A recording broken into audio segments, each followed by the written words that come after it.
Greetings from the Olympic capital city in Lausanne to my friends in China. This is Konietzko, president of the International Canoe Fédération. Today is the Chinese traditional dragon boat festival. First of all, I would like to wish you all happy Dragon Boat Festival. And I'm very happy that the 2023 ICF Dragon Boat World Cup Yichang just successfully concluded. Hereby, I would like to express my greatest gratitude to the Dragon Boat teams and fans around the world that participate in this amazing World Cup at Yichang, Hubei province.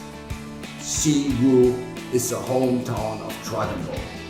The success of this regatta makes us more confident in the promotion of Dragon Boat sport throughout the world.